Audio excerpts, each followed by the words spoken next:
Dos.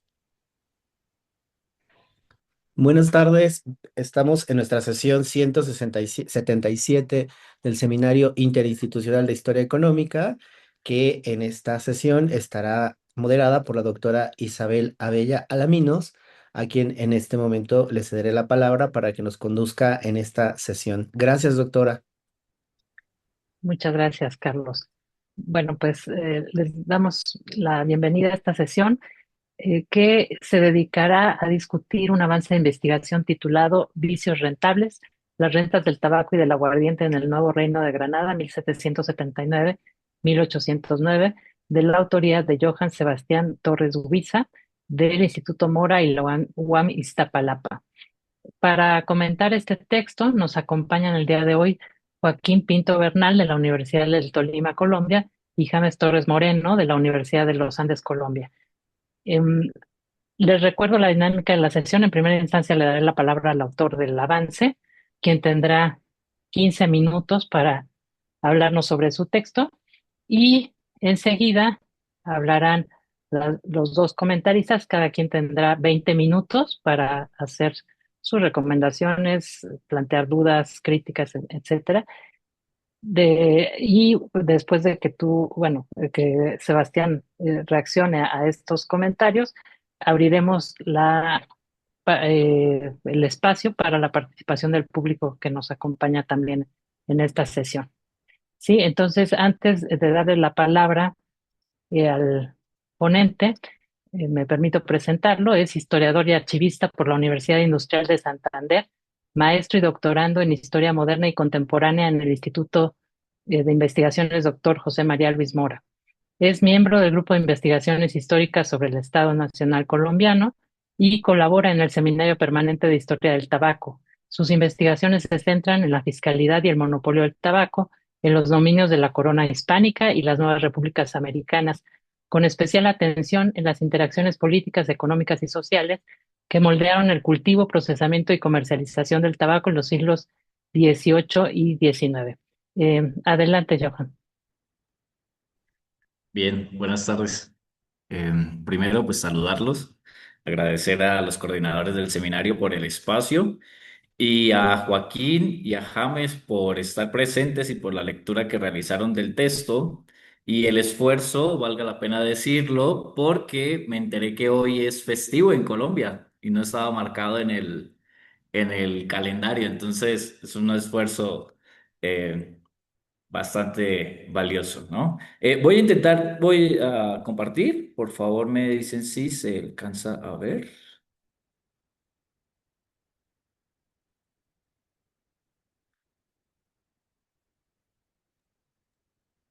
Sí, sí se ve. Sí, vemos, Johan. Ok. Em, ¿Siguen viendo la pantalla? Ok. Sí, Sí, ¿Con mis sí, ya está en modo anotaciones o sin mis presentación. anotaciones? No, está en modo presentación. Ah, vale, perfecto. Bien. Bueno, pues muchas gracias. Este es un avance de investigación que se titula Vicios rentables, las rentas del tabaco y del aguardiente en el Nuevo Reino de Granada entre 1779 y 1809. Y básicamente, pues es una aproximación a las rentas de ambos estancos. ¿Mm? Como antecedentes tenemos primero que dentro del amplio proyecto reformista de los Borbón durante el siglo XVIII, pues estuvo el establecimiento de monopolios estatales o estancos sobre algunas mercancías, ¿no? Para el caso del Nuevo Reino de Granada, contamos con estudios sobre los estancos de la sal, el aguardiente, el tabaco, la pólvora y los naipes, con lo cual, pues sabemos las circunstancias del establecimiento de estos estancos, las estructuras administrativas, los circuitos económicos que entretejieron y los conflictos sociales que derivaron de sus establecimientos. ¿Mm? De manera particular, sobre las rentas, tenemos reconstrucciones sobre la dinámica de desempeño del tabaco y del aguardiente, realizadas sobre todo a partir de sumarios de cargo y data de las cajas reales, ¿sí? Pero lo interesante de esa historiografía es que concuerda en que el tabaco y el aguardiente son los que van a engrosar el erario regio neogranadino durante el último tercio del siglo XVIII e inicios del siglo XIX, fundamentalmente para atender el gasto militar y administrativo del reino. Bajo este panorama, pues el objetivo de la investigación es abonar a estos últimos estudios sobre el desempeño de ambas rentas, pero con la diferencia en que el empleo de la fuente primaria van a ser los estados generales de valores, gastos y utilidad líquida que realizaron las contadurías de tabaco y de aguardientes de la Dirección General de Santa Fe. ¿Mm? La decisión se debe a que dentro de la lógica que se manejaba la contabilidad de ambas rentas, estos estados solo registraban los ingresos, gastos y utilidades que efectivamente se habían generado durante un año natural. Para ello, entonces, pues la investigación se divide en tres partes de las cuales quiero resaltar algunos elementos.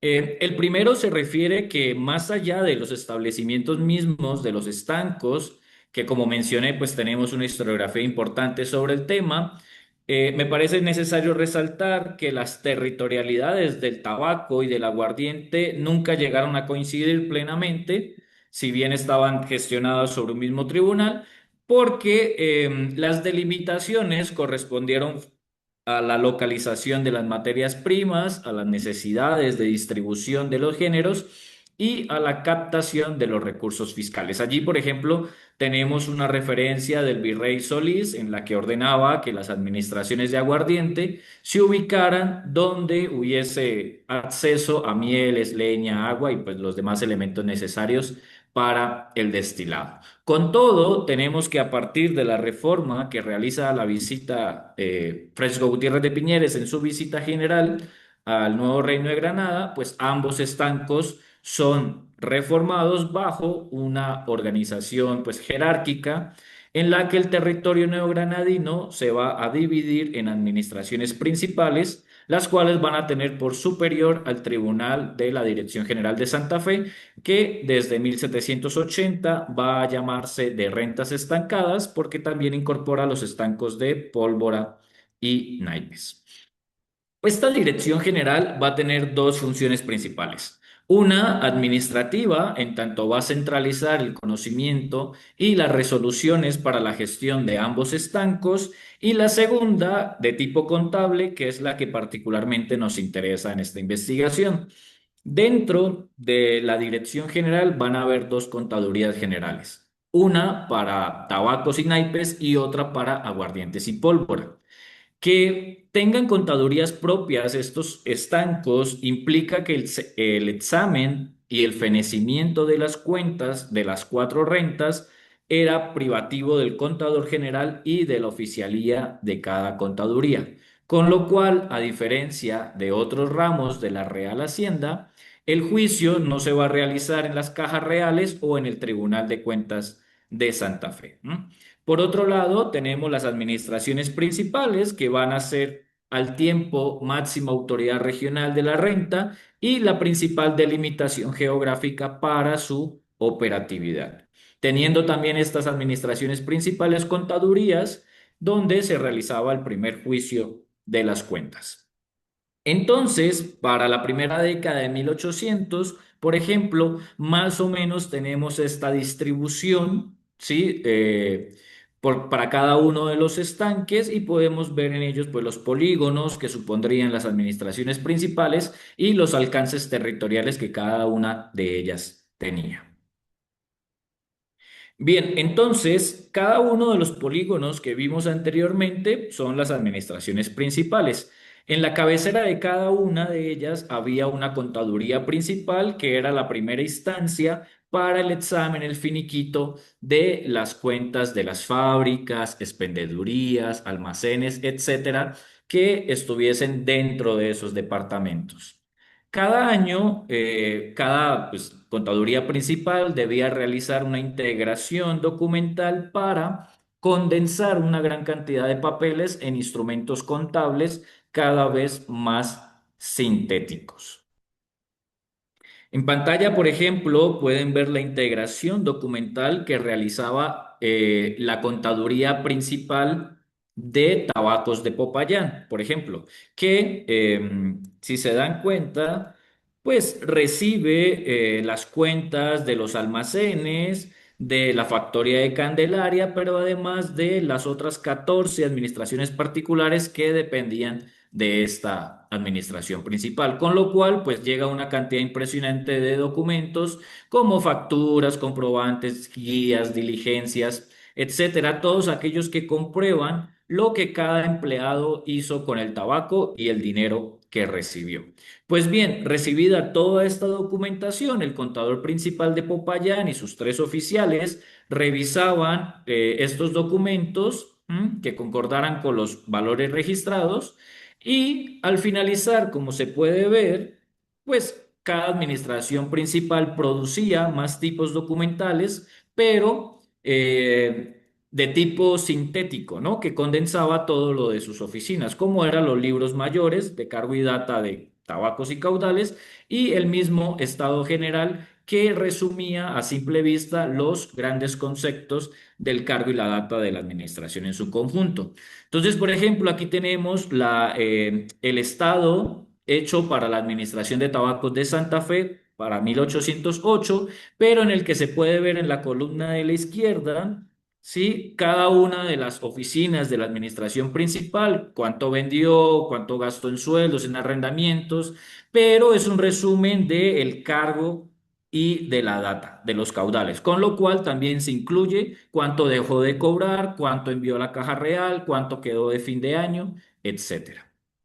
Bien, una segunda instancia del juicio pues tenía lugar en las contadurías generales de tabacos y de aguardientes y es que entonces cada contaduría enviaba a la dirección general y allí se realizaba pues este segundo juicio de cuentas donde se revisaban nuevamente las partidas y los comprobantes y en caso de incongruencias pues se cargaba fiscalmente a los responsables. Lo que nos interesa es dar cuenta que al final de este segundo juicio, el contador general realizaba otro estado general, pero esta vez de ingresos, gastos y utilidades, donde en un mapa o un compendio se sintetizaba los rendimientos de la renta para todo el distrito del Nuevo Reino de Granada. ¿Mm?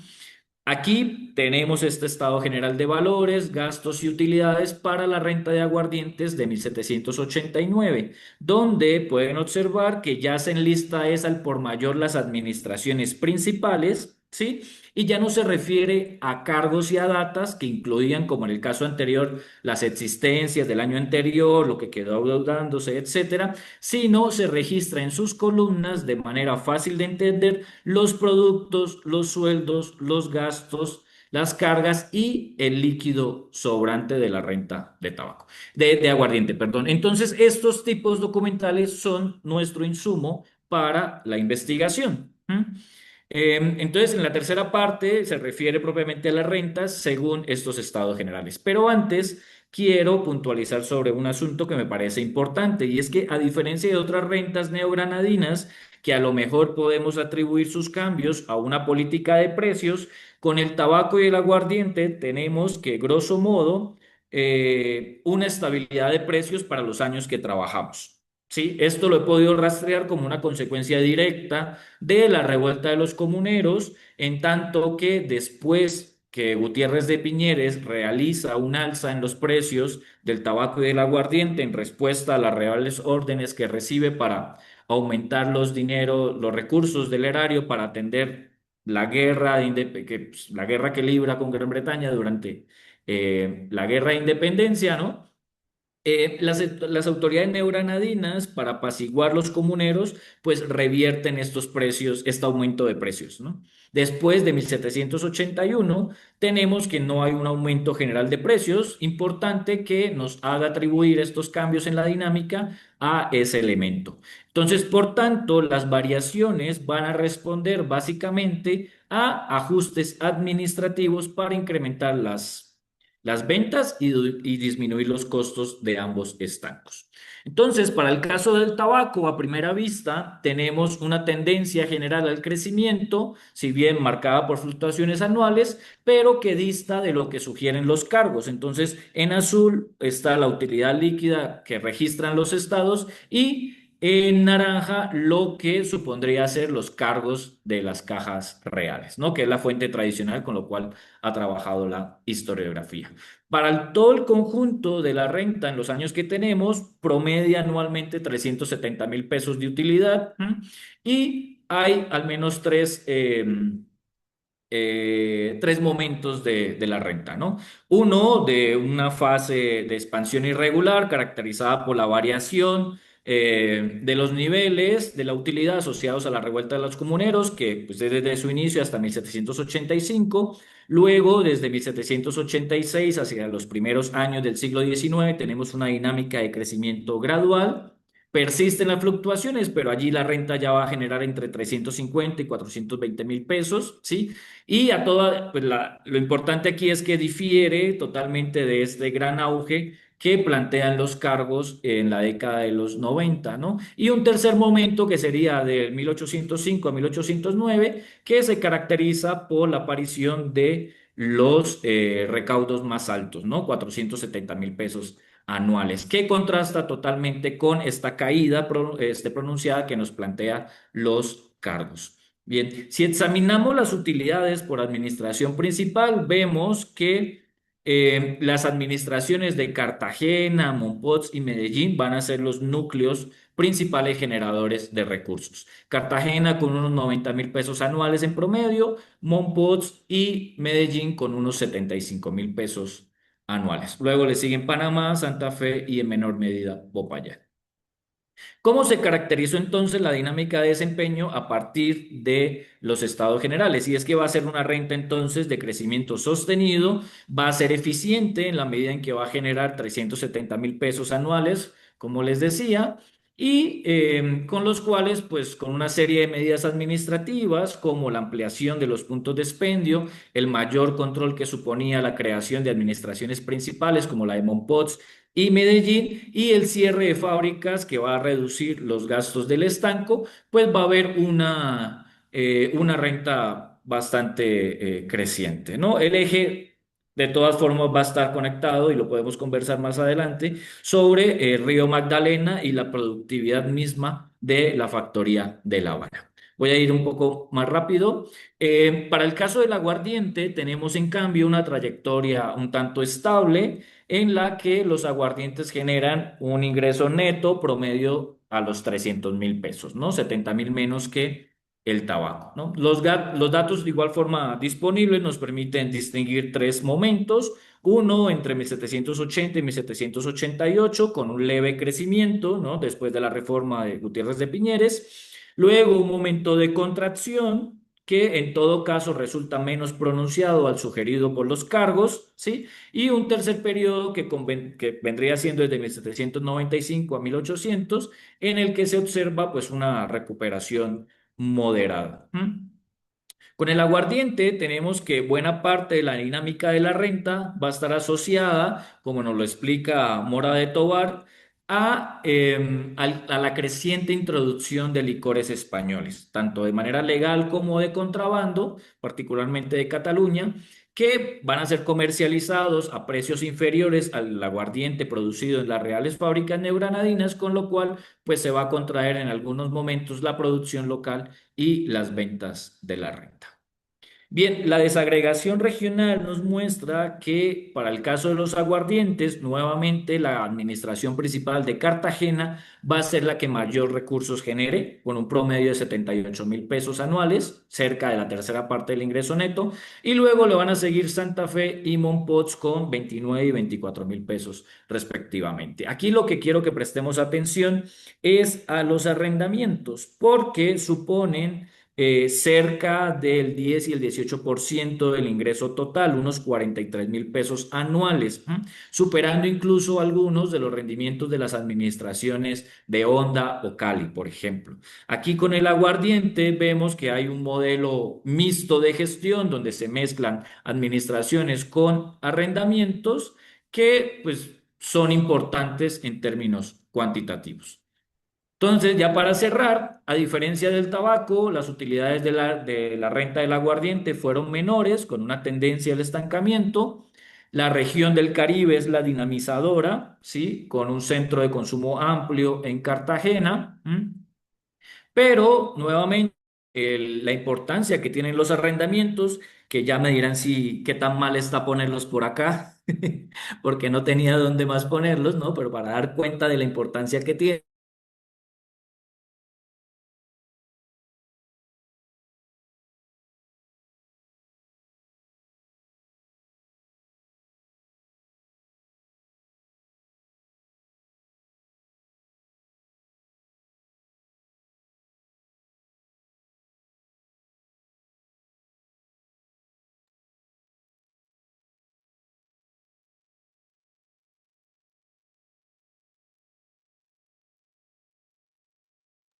Se nos desconectó. Sí, Ok. sí, Después, ¿verdad? Estaba yo viendo si era yo, sí, pero no. no se quedó ahí frozen. Ahorita le estoy escribiendo para decirle. Bien, gracias.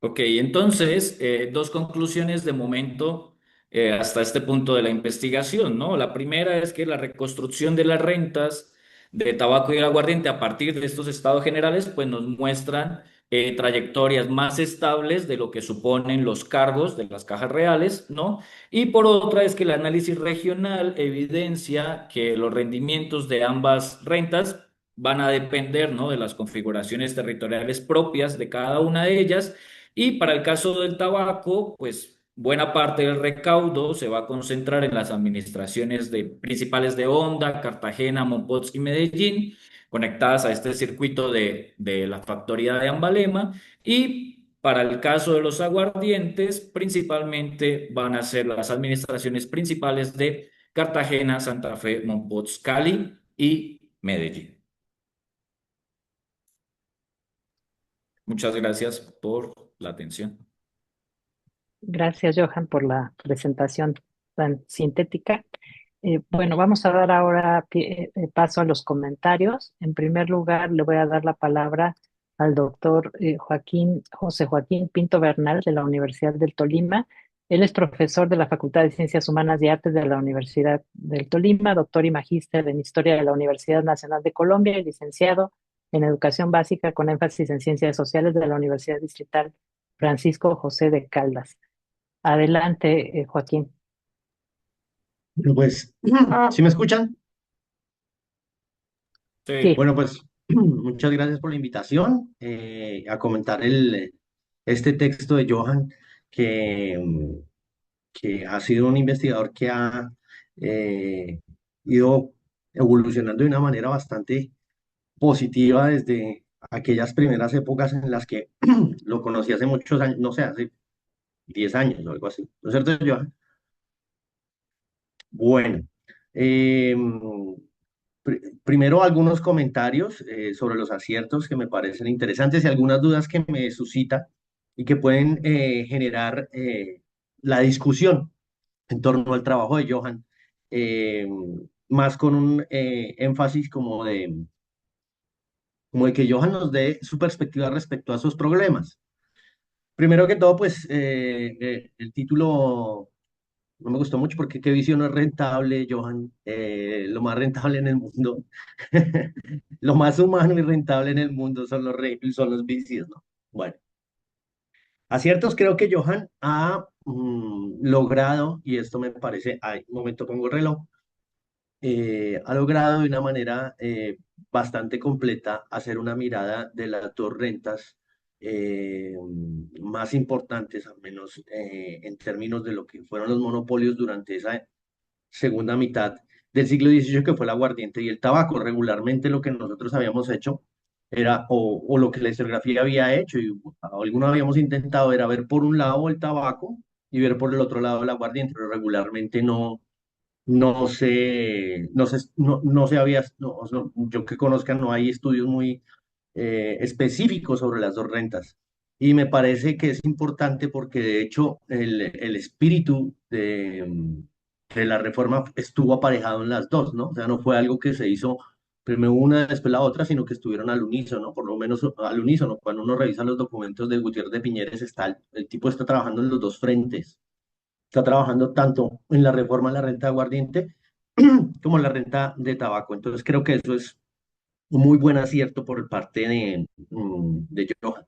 Por otra parte, otro de los grandes aciertos es, bueno, se habían intentado ver por separado, o en algunos casos, pues de una manera muy alejada dentro del universo que son las cajas reales.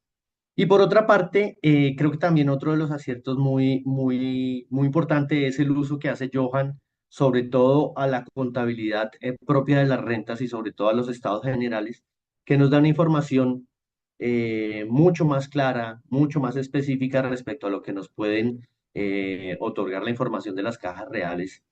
Así sea, pues obviamente muchísimo más que los sumarios y muchísimo más que las remisiones a las cajas reales. Digámoslo, ahí hay una confusión, mea culpa también.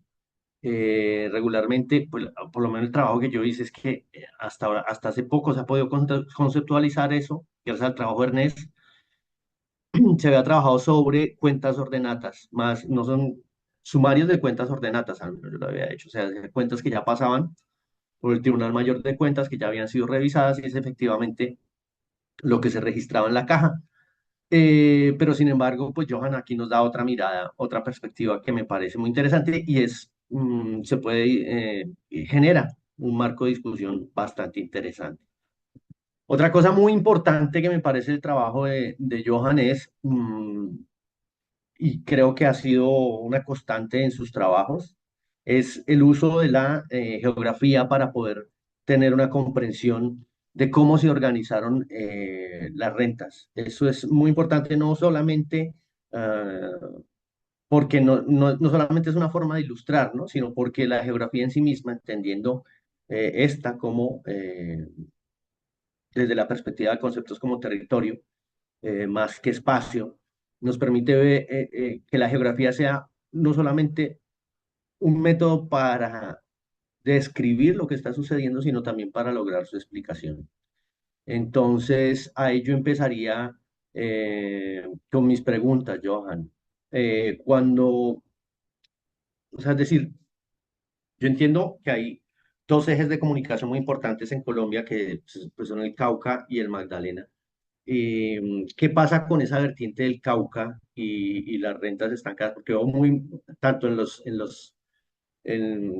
en los mapas como en el desarrollo discursivo veo muy marcado el desarrollo del eje Magdalena, ¿no? Pero ¿cómo se ve allí el desarrollo del eje Cauca? ¿Cómo afecta el eje que se construye alrededor del Cauca, esa distribución de tabaco? Entre otras cosas porque prácticamente pues lo que yo he podido dilucidar es que existen una serie de caminos y nuestros dos ferrocarriles son el Cauca y el Magdalena, y todos sus caminos confluyen en uno de los dos. ¿Cómo ve ese otro circuito que me parece interesante? Por otra parte, en términos de comprensión geográfica también, Johan demuestra que las administraciones de aguardiente y tabaco pues no van a coincidir en términos administrativos y de producción, ¿no? Pero, Johan, ¿qué pasa en términos jurisdiccionales? Porque eso no me queda claro. O sea, es decir, en términos de lo que hizo Gutiérrez, que fue la creación de los subdelegados. O sea, es decir, por ejemplo, había un subdelegado de tabaco, pero ese territorio, un subdelegado de rentas generales en, en, en los distintos polígonos. ¿Ese subdelegado tenía jurisdicción sobre las dos rentas o solamente sobre una? ¿O tenía un subdelegado del subdelegado en el caso de ser dividida por una de aguardiente, ¿no? Entonces me interesaría ahondar un poco en ese tema.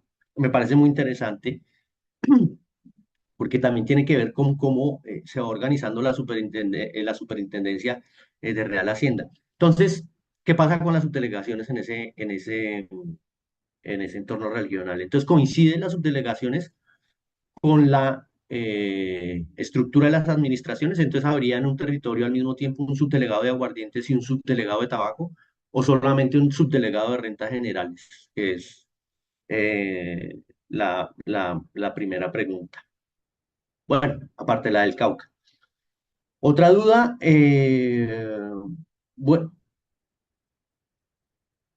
bueno, acerca del registro en las cajas, porque me parece muy interesante.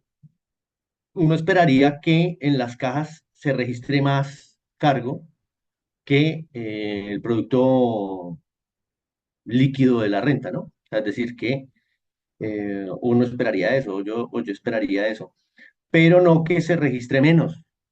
Entonces, ¿qué es, por qué se hace subregistro? O sea, es decir, está la utilidad líquida, que sé, 50.000 pesos, pero en la caja están llegando 30.000 pesos.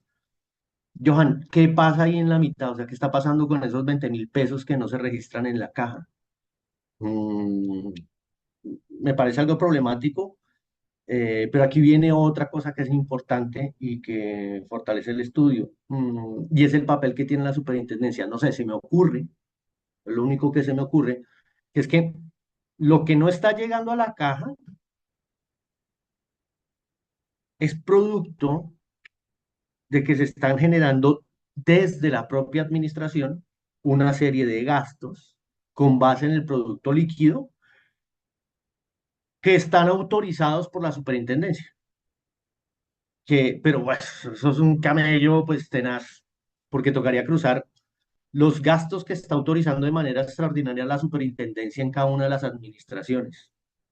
Y ahí viene otro problema también significativo, y es que la superintendencia regularmente está ejerciendo su jurisdicción sobre la renta de aguardiente, no tanto sobre la de tabaco. Yo no recuerdo. Creo que la mayor parte de los registros que tienen los libros de la Superintendencia de Real Hacienda tienen que ver con aguardiente, pero no con tabaco. Eh, no recuerdo bien si es que el tabaco está siendo atendido por la Junta Superior de Real Hacienda, distinto a ello, pero entonces, ¿quién está ejerciendo ese papel antes de que aparezca la Junta Superior de Real Hacienda? O sea, es decir, como máximo tribunal en términos de rentas estancadas, ¿quién está ejerciendo si no es la superintendencia como lo había ordenado Gutiérrez de Piñeres? Entonces, van de la mano los dos, ¿no? O sea, es decir, eh, ese subregistro en las cajas de la utilidad líquida tiene que ver con la autorización de gastos extraordinarios de la renta, es por una parte, y por otra parte, si es así, o bueno, si no es así también igual, la superintendencia se está encargando fundamentalmente de autorizar gastos y de atender pleitos, sobre todo de la renta de aguardiente, por lo menos lo que yo he podido ver. Pero no sé quién está cumpliendo el mismo papel que la superintendencia en la renta de tabaco. Entonces no sé si Johan ya tiene más o menos claro quién está cumpliendo ese papel en ese momento específico, que me parece importante. O sea, la mayor parte de registros son de aguardiente. ¿Y por qué? O sea, es decir, ¿por qué las superintendencias, la mayor parte de sus registros son solamente de aguardiente? ¿Quién está atendiendo los pleitos o permitiendo los gastos extraordinarios sobre la renta de tabaco si no es la superintendencia? Que ahí no, pues, no lo tengo claro. Tal vez es esa junta rara que había acá, que era ¿cómo se llamaba? La Junta Superior de Tribunales, ¿era que se llamaba? Yo, Tribunales. cosa así, muy sui generis que existía acá. Bueno, ahora, la otra pregunta es, mm, eso es lo otro, ¿no? O sea, el ver el papel que están cumpliendo las superintendencias y las subdelegaciones, no solo nos deja ver lo macro, sino también cómo está funcionando en términos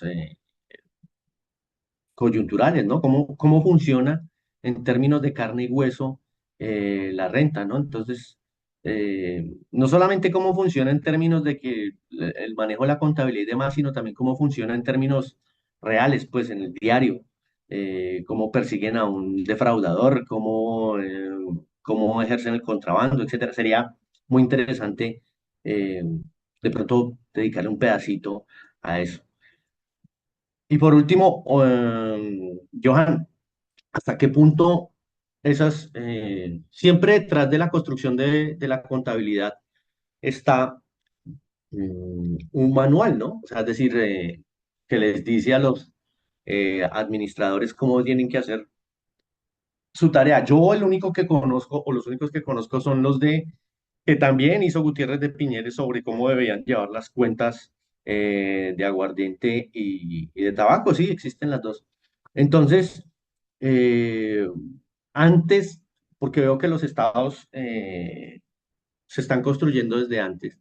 Entonces, ¿cuál es ese marco normativo, pues, eh, contable, o el modelo, pues, marco normativo contable, sobre el cual se están desarrollando, sobre el cual las administraciones generales están desarrollando la contabilidad? Me parece importante que nos comentara algo sobre eso. Pues yo conozco solamente, digámoslo, lo que hacía Gutiérrez de Piñeres, ¿no?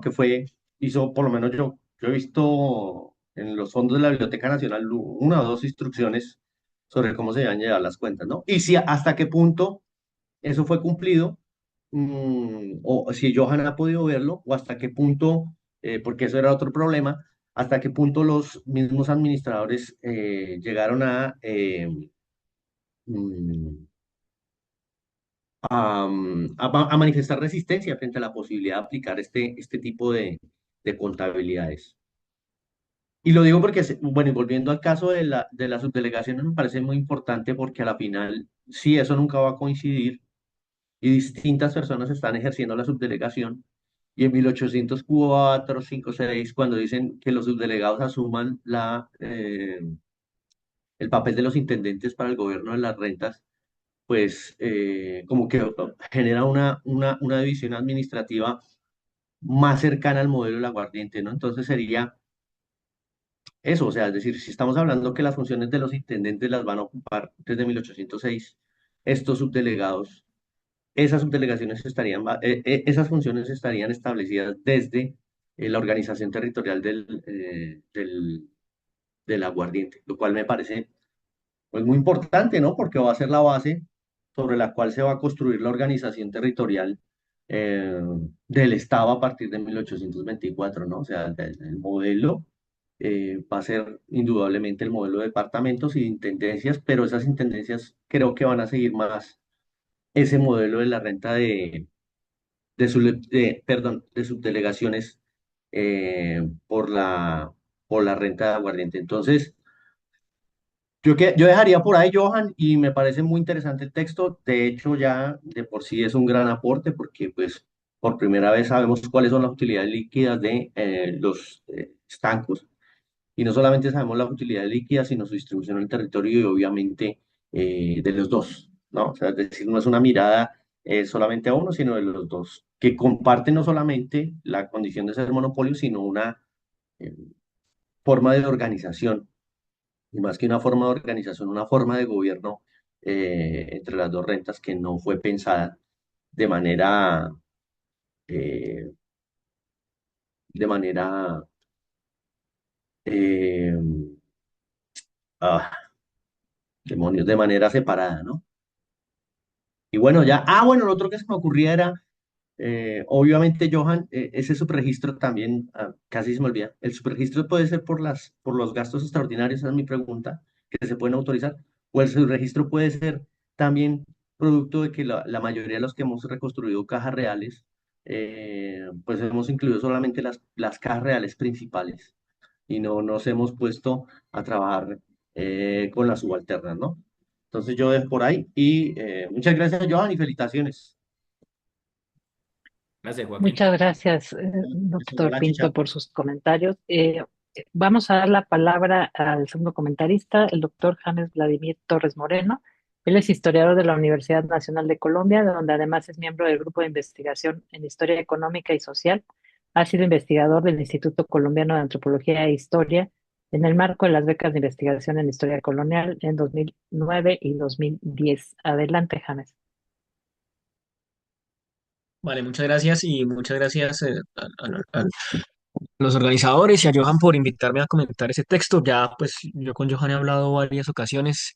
Creo que no se sorprenderán mis comentarios. Creo que a veces siento que estoy agarrando en el mar porque le digo las cosas y no, parece que no, como que no encuentran resonancia en lo que quizás está escribiendo. Pero bueno, eso está bien, no hay problema. Pero bueno, no, es un texto muy interesante porque hace pues una reevaluación de unas cifras que parecieran haber estado sólidas durante mucho tiempo. Pareciera que no, ¿no? Es decir, el pareciera digo porque tengo mis dudas frente a lo que presenta Johan, a las grandes conclusiones, pero de todas formas la invitación a reevaluarlas están súper bien. Yo creo que ya el anterior comentarista hizo algunas, resaltó pues la importancia del texto, entonces yo me voy a ubicar un poquito desde mi punto de vista qué es lo que realmente, digamos, faltaría quizá por refinar, ¿no?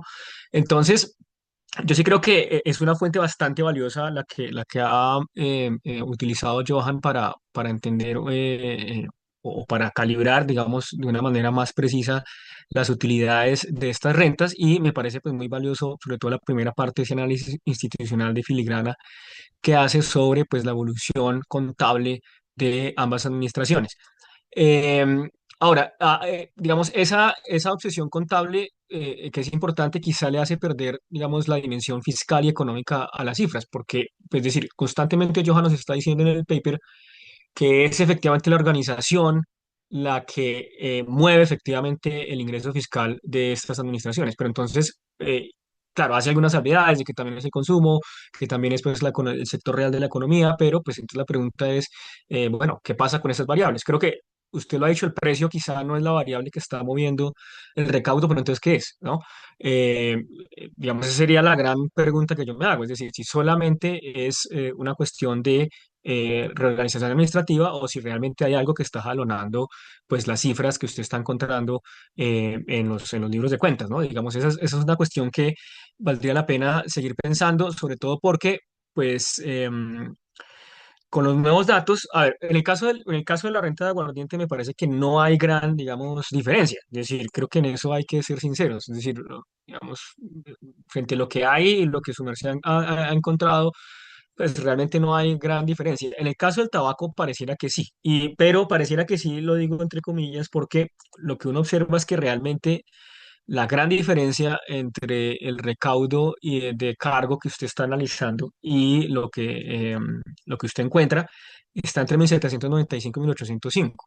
Son esos 10 años donde realmente hay una protuberancia, una diferencia muy grande en las cifras, ¿no? En las otras uno puede observar, digamos, pues que hay, digamos, unas tendencias similares. Ahí yo creo que habría que hacer un análisis estadístico más importante, pero decir, más allá de esa diferencia, yo lo que haría es empezar a examinar, digamos, por cajas, ¿no? Es decir, frente a los datos que ya hay de cajas para otros sitios, utilizando cargo, para el caso del tabaco, porque insisto, pues para el aguardiente prácticamente son las mismas cifras, o sea, realmente no veo ahí una diferencia protuberante frente a lo que usted está recontando en las relaciones de distribución frente al cargo, ¿no? Ahora, si asumimos que sus cifras son las que son para el caso del tabaco, pues digamos uno se encuentra con algo sorprendente y es que usted dice que hay un crecimiento moderado, pero pues realmente pues no hay crecimiento. O sea, digamos lo que uno encuentra es un estancamiento relativo, porque es que la economía está creciendo, digamos, a unas tasas relativamente grandes, la población está creciendo a unas tasas relativamente grandes y lo que uno encuentra es que más o menos la tasa interanual de crecimiento frente a los datos que usted está presentando son menos del 0,5%. Es decir, es un crecimiento bajísimo. Es decir, prácticamente que uno no encuentra crecimiento. Entonces, de nuevo, en un sector minero que está creciendo al 2,5, 3%, a unas alcabalas que están creciendo casi al 3%, a una población que está creciendo al 2%, lo que uno está viendo antes es que pareciera que la renta en términos relativos no está siendo rentable frente a lo que uno esperaría de lo que está pasando en el sector real de la economía. Entonces, bueno, además de eso, en un contexto que hay una inflación moderada también. Es decir, si el precio del tabaco se está manteniendo, digamos, estable, pues lo que quiere decir es que su precio relativo está bajando. Entonces, no sé si eso es lo que tiene que ver efectivamente con esos recaudos tan bajitos que usted encuentra. De nuevo, no en términos absolutos, porque en términos absolutos sí, digamos, la renta está pasando, está añadiendo casi 50.000 pesos más de lo que uno veía 20 años atrás, pero pues realmente no hay un crecimiento en las cifras. Entonces, digamos, eso me causa mucha curiosidad. ¿No? Mucha curiosidad de que no haya un crecimiento, digamos, que sí uno lo veía en las otras cifras.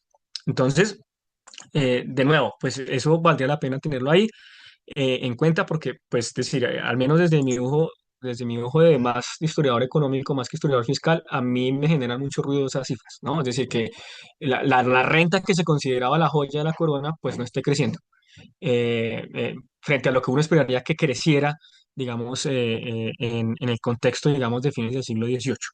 Em, Ahora, también, digamos, y eso es una pregunta que siempre le he hecho a ustedes, bueno, digamos, eso tiene que ver con las cantidades vendidas realmente, es decir, aquí estamos viendo las cifras fiscales, digamos, monetarias, pero ¿qué es lo que está pasando? Es el consumo el que no está reaccionando, es decir, se están vendiendo cantidades relativamente, es decir, sí, está creciendo, pero están creciendo, digamos, de una manera muy pequeña.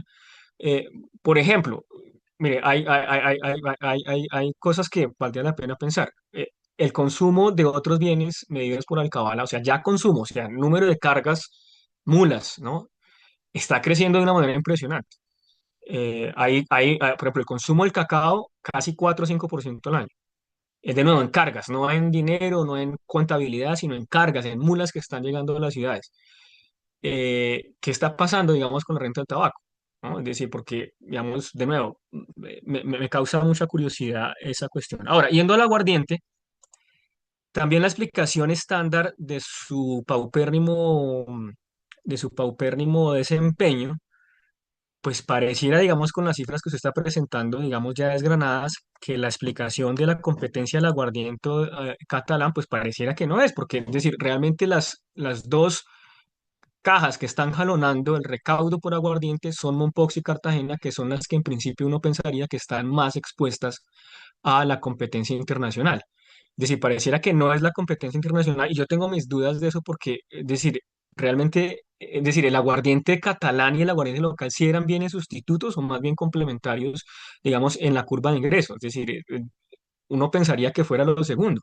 Es decir, que el aguardiente catalán importado realmente le está apostando, digamos, a un consumo de estrato medio, de estrato alto, más que, digamos, estarle, digamos, haciendo competencia a el aguardiente local. De nuevo, es lo que yo veo en sus datos, ¿no? Es decir, lo que yo veo es que Mompox y Cartagena, aún después de la competencia que le está montando, es la que está jalonando, pues, el ingreso general de la renta.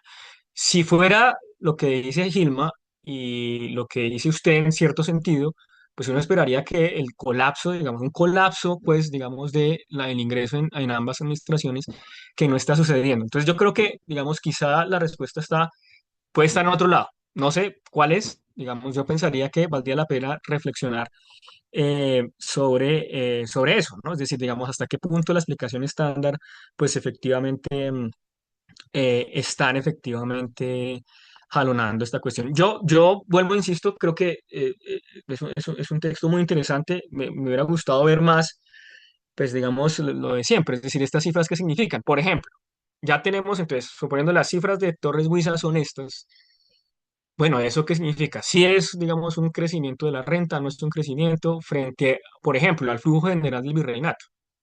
¿No? Es decir, claramente cuando uno lee los virreyes todo el tiempo, claramente es una loa a los monopolios, una loa efectivamente a estas dos rentas, entonces compararlo, por ejemplo, con el ingreso fiscal sería fantástico, pues porque eso nos daría una idea de entonces de hasta qué punto entonces los monopolios no son los que están jalonando el ingreso general, porque, insisto, sí, son sus datos los que están diciendo que, por una parte, la renta de la guardia está bajando, y por otra parte, el crecimiento del tabaco es realmente moderado, no es efectivamente grande, entonces uno esperaría que entonces realmente en términos relativos del ingreso total del virreinato, pues no estamos viendo, pues digamos, un peso gigantesco los monopolios en el fisco, que es la historia, pues que siempre hemos pensado que es, ¿no? Entonces, digamos, quizá a lo que voy es un paper que está muy bien elaborado desde un punto de vista empírico, que pues requiere efectivamente asomarse a los grandes problemas, sería lo que yo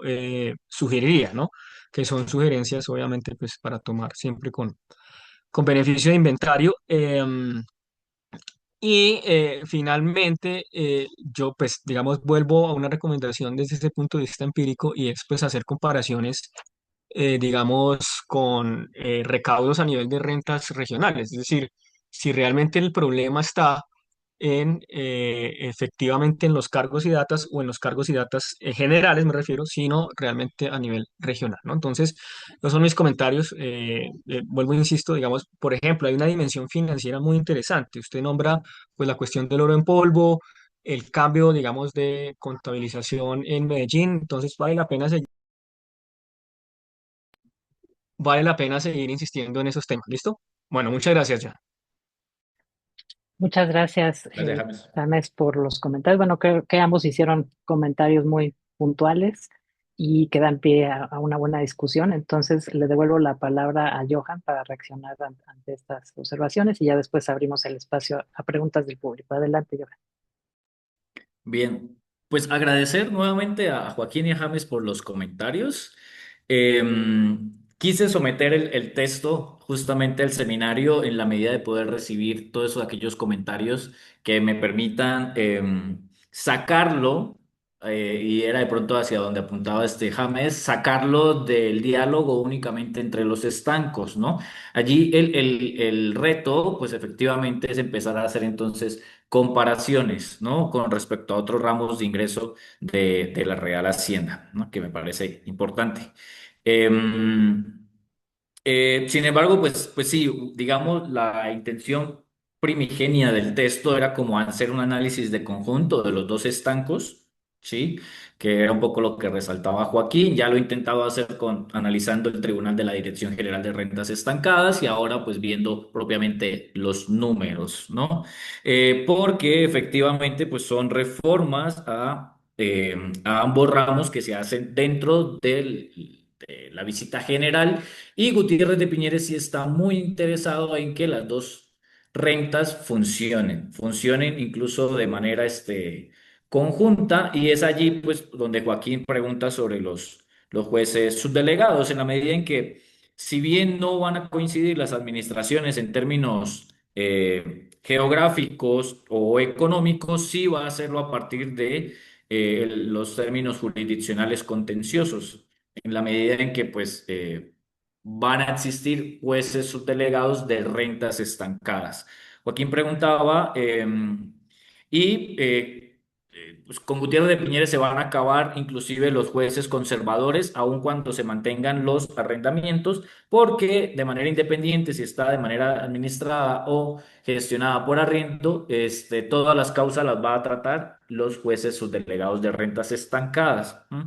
Y es allí donde podría haber un delegado de aguardientes cuando plenamente no coincidían las administraciones. Va a haber en casos en que sí, por lo menos la administración principal de Santa Fe va a coincidir la de tabacos con la de aguardientes y va solamente pues a hacerlo. De hecho, el director general va a ser el juez delegado allí, ¿no?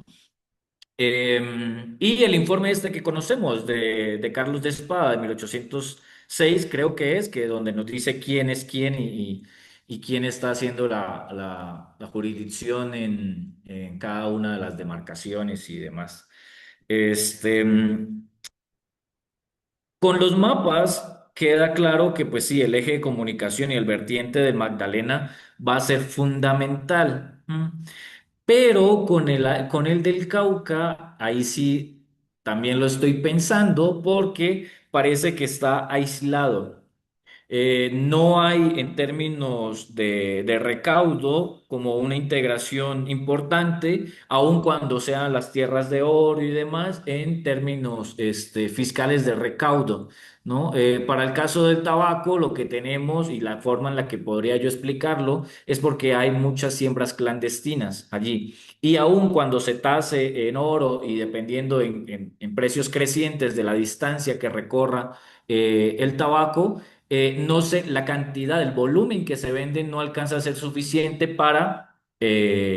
pues para tener una importancia respecto al total de la renta. De allí que la administración principal de Popayán pues sea la de menor recaudo, inclusive por debajo de la de Panamá, ¿no? Y lo mismo ocurre con los aguardientes, ¿no?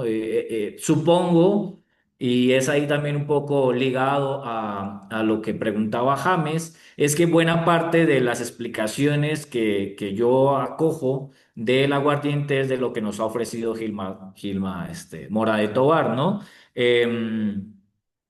Porque pues no tenemos trabajos así como muy recientes, salvo el de Julián Sánchez del aguardiente. Entonces también al final es una invitación como a, a renovar esos estudios sobre el aguardiente, porque pareciera entonces que para el circuito propiamente del Cauca hay una destilación ilícita, ¿no? Particular, que no permite que los aguardientes propios de la Real Hacienda pues sean los que jalonen. Entonces, en ambos casos, el circuito propio del Río del Cauca como que está aislado, no sé, tendría que pensarlo un poco, pero para ambos casos sí es fundamental el Magdalena, ¿no? Tanto para el tabaco como para el aguardiente.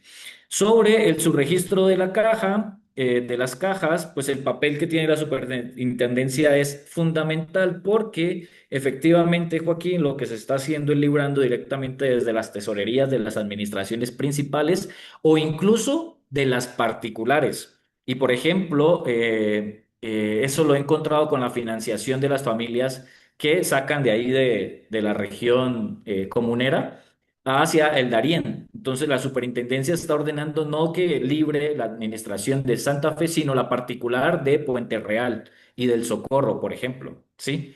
Entonces, claro, esos registros nunca van a las cajas reales, ¿no?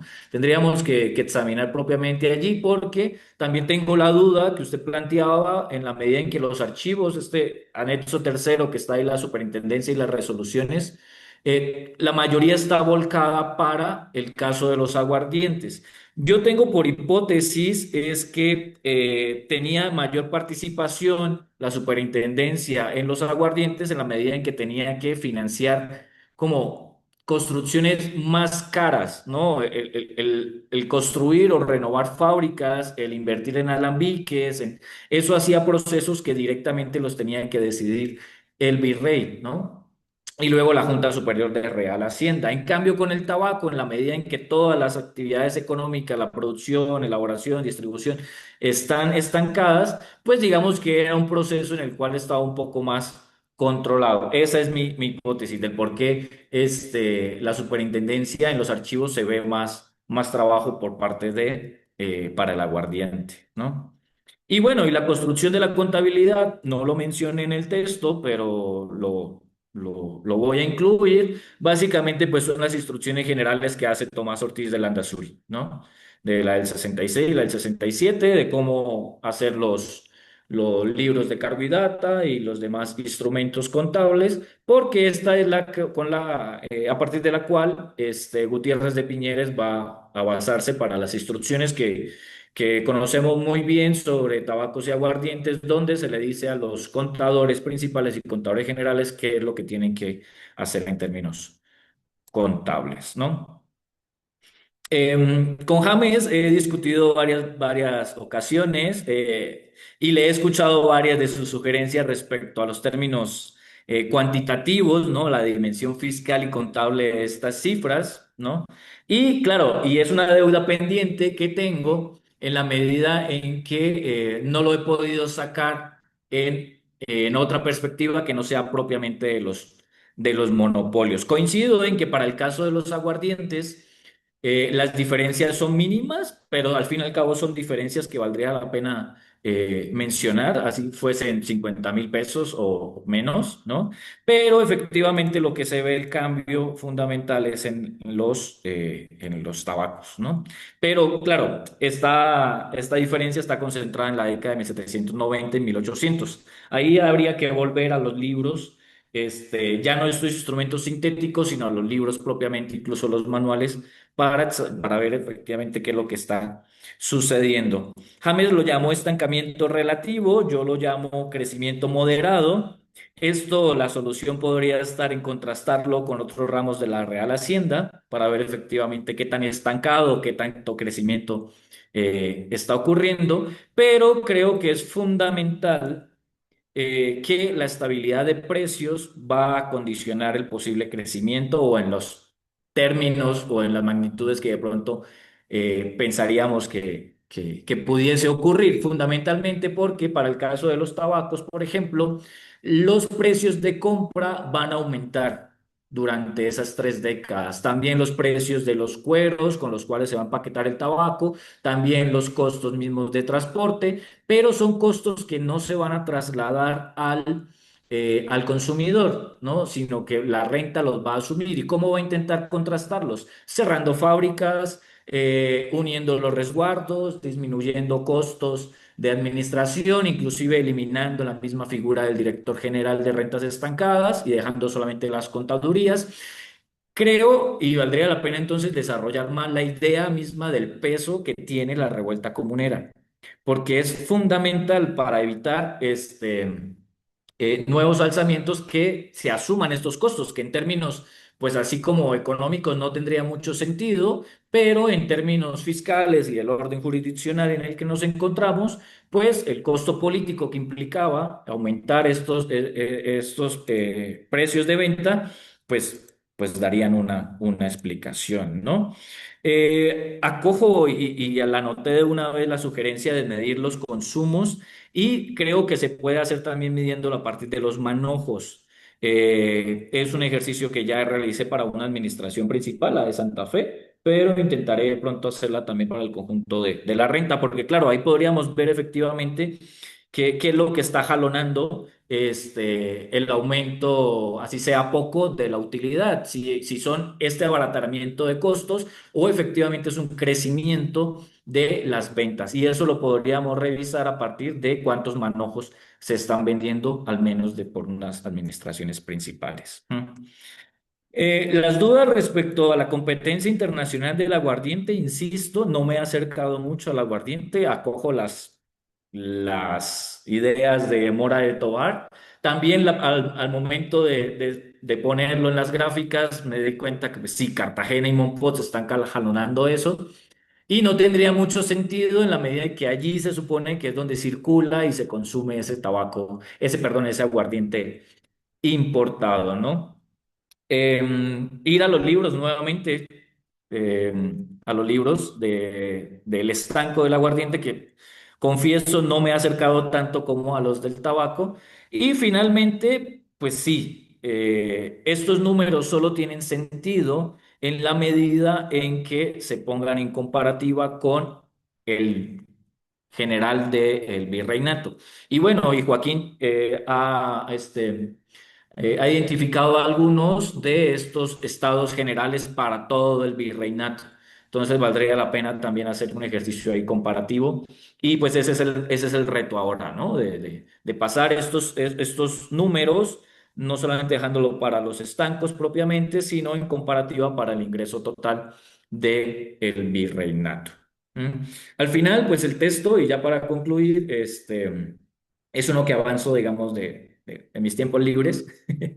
Y por otro, pues está en formato de artículo y al final pues estamos con las cuestiones de los caracteres y demás, pero ahí buscamos la manera de complementarlo de la mejor manera posible. Muchas gracias igual a los dos por los comentarios muy atinados. Muchas gracias, Johan. Pues entonces abrimos la discusión al público en general y bueno, por supuesto, si los comentaristas quieren hacer una otra observación, Joaquín, adelante. No es que me asalta bueno, me salta una duda, ¿no? No sé cómo la ve Johan, Pero es que Johan está trabajando con la utilidad, o sea, es decir, con el ingreso neto, ¿no? Entonces, eh, y nos está diciendo acá que efectivamente hay como una parafiscalidad en, en la, en los monopolios, ¿no? Que igual pagan. Pero hay una preocupación creciente por si la actividad como tal estaba generando crecimiento o no. Yo creo que lo que está mostrando Johan es que la actividad está generando o crecimiento relativo o estancamiento, si uno lo mira desde el punto de vista de los ingresos natos, en función de lo que representa para el mantenimiento de un Estado. Punto.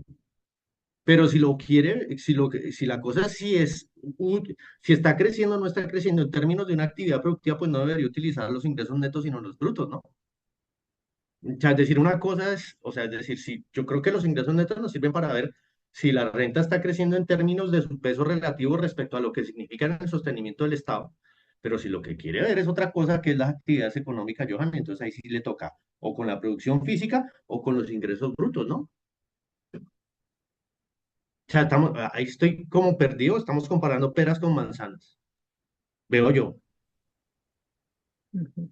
Sí, y además Eh, de pronto incluir también las economías cercanas que se alimentan como tal, y es un poco también lo que ha hecho Julián Sánchez en su tesis de maestría, ¿no? Que solamente el estanco es una parte de toda esa economía azucarera que alimentaba al estanco del tabaco, ¿no? Al estanco del aguardiente, perdón. Para el caso del tabaco también tendríamos que incluir pues todas estas economías cercanas relacionadas a la ganadería, por ejemplo, ¿no? Pero sí, sí, efectivamente, aquí lo que estoy haciendo cuenta es esos ingresos fiscales que netos que van a ser utilizados para el gasto administrativo y de defensa, que al fin y al cabo, pues es el objetivo mismo de la instauración y reforma de los estancos, que Entonces ahí la está. preocupación no es ver la actividad económica en cuanto tal. Johan, ¿usted comparó los ingresos brutos versus las cajas de haber empleada? No, no Ahora, veo. ahora que verlo no me parece importante ver.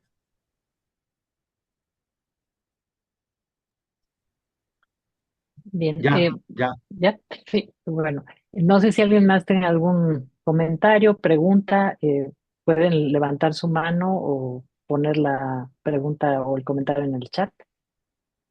Y bueno, no sé si hay alguien en YouTube con comentarios, ¿no? Bueno, Alfonso Fernández levantó la mano, adelante. Hola, buenas tardes. No sé si me escuchan bien. Sí, Sí. sí, adelante. Ok. No, bueno, felicitaciones, Johan. Saludos a todos. Muy interesante lo que nos has planteado. Yo, al hilo de las dudas sugeridas al final por los comentarios que hace el profesor Torres y por los mismos comentarios que hace el profesor Pinto, tengo una sospecha y no tiene,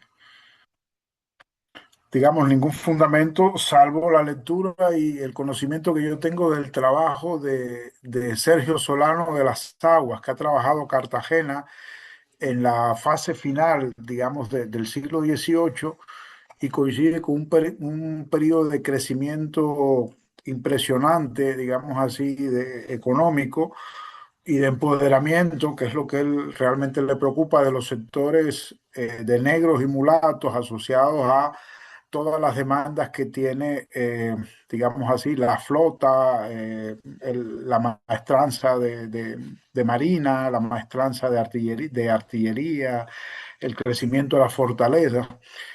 Entonces parece que hay, primero, ese crecimiento demográfico que se ha señalado y una gran afluencia de gente. Luego, a mí no me extraña que el consumo en general de todos estos productos, tabaco, café, además, perdón, aguardiente, etcétera, esté en parte disparado por ese boom, comillas, eh, de ese momento. Entonces, como te digo, es una sospecha que yo tengo que quizás por ahí pueda haber alguna relación con que no cuadren las cuentas, sabiendo nosotros que en estos países las cuentas a veces cuadrar es una cosa siempre relativa,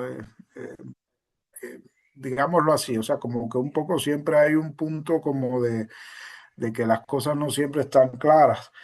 Eh, Eso lo digo como una sugerencia y que pienso que también puede explicar algunas de estas cosas. El obispo Peredo, cuando entrega la silla, hace un informe, es un documento publicado y muy citado. También, por ejemplo, habla de siembras de tabaco en las Vegas del Cauca, pero en el Cauca ya en el momento en que irrumpe, digamos, en las regiones de la costa, es decir, en la zona de la depresión momposina, ahí hay tabaco también, y eso no coincide con una jurisdicción, digamos así, como la que uno puede tener los Santanderes, o sea, se trata de siembras clandestinas, y todo eso me imagino que está jalonado por los consumos de los cartageneros y de los momposinos, que son relativamente, supongo que son relativamente altos. Ese es un comentario, como te digo, tratando de aportar algo, en tanto que ya tú sabes que no es mi tema, ¿no? Pero asociando pues las preguntas y tu trabajo, pues creo que puede serte de utilidad. Muchas gracias. Gracias, Alfonso. Gracias. No sé si quieres responder, Johan, en lo que alguien más se anima a Sí, participar. el elemento demográfico es importante aquí, ¿no? Porque, claro, lo que tenemos, los trabajos que se han publicado es que para finales del siglo XVIII y inicios del siglo XIX, pues tenemos un aumento demográfico importante, ¿no? Entonces uno pensaría que la población potencialmente consumidora de tabaco y aguardiente también van a crecer, ¿sí? Es algo que falta en el texto y sí, voy a incluir entonces los elementos demográficos.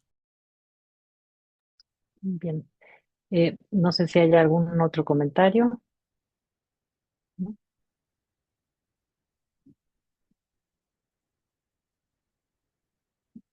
Bueno, entonces si no hay nada más, pues creo que podemos dar por terminada la sesión, pero le voy a pasar la palabra al doctor Carlos Becerril para que haga el anuncio de la próxima sesión y cierre ya el seminario.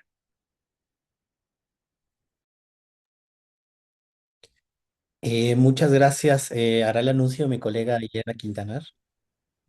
Hola, bueno, muchas gracias. Gracias a todos por su participación. Muy interesante tu trabajo, Johan. Y la siguiente sesión será a finales del mes de agosto. Se va a presentar el libro coordinado por Guillermina del Valle, Antonio Ibarra y Martín Basserman, Metales, Papeles y Palabras, Moneda, Crédito y Deuda en Iberoamérica, siglos XVI al XX, publicado por el Instituto Mora. Entonces ahí los esperamos y pronto les llegará la invitación a sus correos. Muchas gracias. Gracias a todos. Gracias.